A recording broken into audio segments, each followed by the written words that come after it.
Lane and John Raimundo. John Raimundo, after having seen that performance, Wow. Try mo Paano? doon. after having seen that performance, did you know that I'm riding this horse backwards? Favorite mo yun lately, ah. Gusto ko yung commercial na talaga. Did you know that women prefer Old Spice for their men? Napanood mo ba yun? No.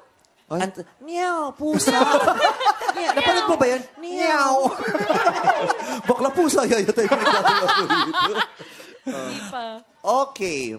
Ano? Ano po, Patapos John? mong makita yung performance na yon, anong tumakbo sa utak mo? Lalabanan ko tong mabuhusay na babaeng to o aatrasan ko to?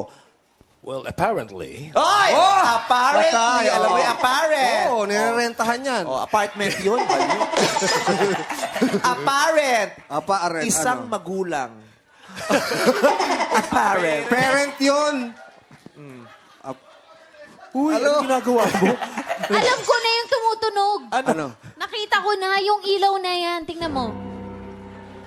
Oh. Saan? Oh, yan. Yan yung, hindi siya parang makagalaw masyado. Naku! Alin? Yan, yung ilaw na yan. An. Yan. Oo. Parang na-stock up. Na-stuck siya, ayan, no? Hindi, An. Buntis ka. Tik-tik. Tik-tik. Oh my God!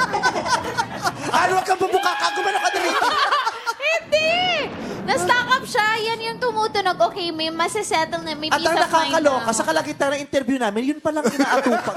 interview namin sa super entry kami na apparent, isip kami ng isip ng mga joke. Usually, tumahalakak ka na eh. Ngayon, nakakagano ka lang. Tumingala ka lang. Na-distract ako. Ayan, oh.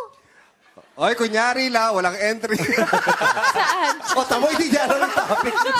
Saan daw? Wow, very good rapper. Ano to, ha? Sorry. Ano?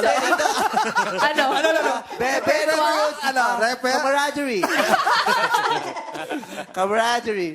Dito ka nga. So apparently, Apparently, sabi niya kasi apparently, kaya sabi ko, alam mo ba apparently? Sabi niya, ano yung apparently? inuupahan yun. Apartment? Oh, sabi ko, di ba mali? Apparent, ibig sabihin nun, isang magulang. Hindi. Oh, di ba nakakatawa? Pero ito nakakaloka, piling ko maingay yun. Ayan, no, na-stand up. Itong ilaw na to, Ito. Yun talaga siya. O, di ba? Ako bumagsak yan, ah. Mas concerned ka doon sa ilaw kaysa sa show natin, no? Oo, naaliw ako. Ano kaya kung maglihi ka sa ilaw? Yung pag nanganak Sobrang yung anak mo, puti. pag dumilat siya, may gumaganong ilaw. Okay, apparently, sorry, kanina pa akong tawan-tawa talaga. Anyway,